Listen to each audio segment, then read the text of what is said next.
So I'm now live here at New Hampshire Motor Speedway. Wow. Welcome to Daytona International Speedway. Daytona International Speedway with Andrew Gurtis. Okay, so tell us a little bit about yourself, who you are. Yeah. Sure. My name's Andrew Gurtis. I'm the Vice President of Operations here at Daytona International Speedway.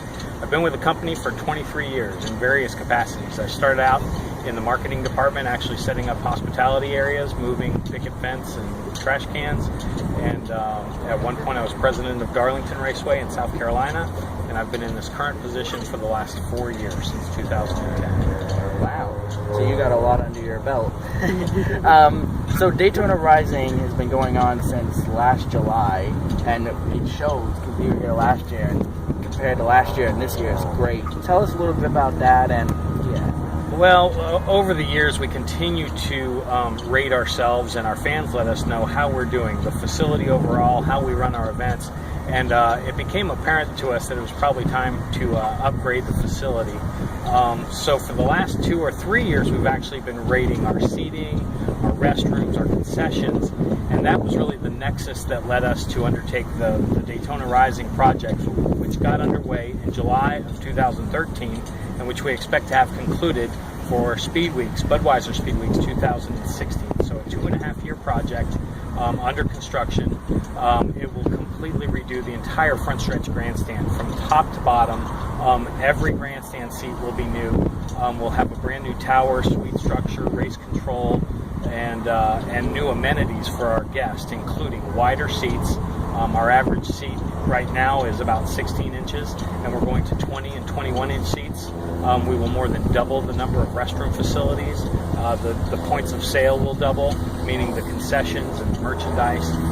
We're really excited, and we're billing it as the first and only motorsports stadium in the world. You know, most major motorsports facilities have grandstand structures and tower and suite facilities, but this will actually be a building, and that's what we're calling it. We're setting up to manage a building that will include all those fan amenities. All right. Back straightaway grandstands are being removed and brought to Phoenix, I believe, right? There is not a plan for those grandstands. It is our intention to take them down.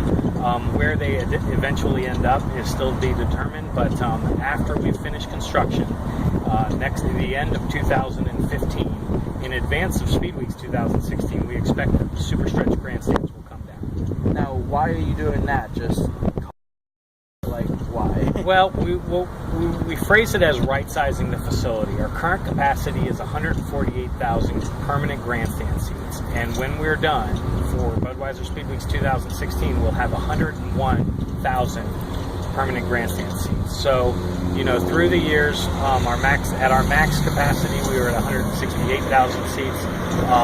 You know, with the trying times in the economy and just the way the sport has gone across the country, most facilities are right-sizing. So we're actually making our seating better.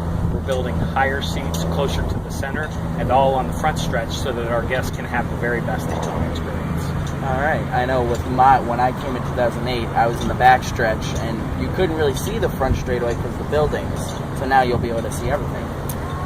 Yes, I've been up in the grandstands while they've been up under construction, and we are building breathtaking seats. The top row is at 180 feet, which will be the highest seats we've ever had here. Basically, the top row of seats is now at the very top of the Sprint Tower, which has housed race control and our press box, and those now guests will have those seats. Wow.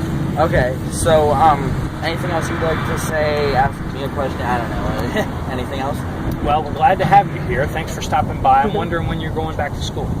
I'm going back to school. My freshman orientation's a week from today, and then I'll be back in school on the 26th. Well, you're obviously a race fan from the Northeast. We appreciate having you here, Devin. Wish you the best in your education and in your motorsports fandom, and what I see in your future is a motorsports career. So best wishes. Thank you. And this will certainly not be the last interview that you and I do over the years. So thank you, and thank you for taking time out and doing this. And yeah, my pleasure. My new racing buddy.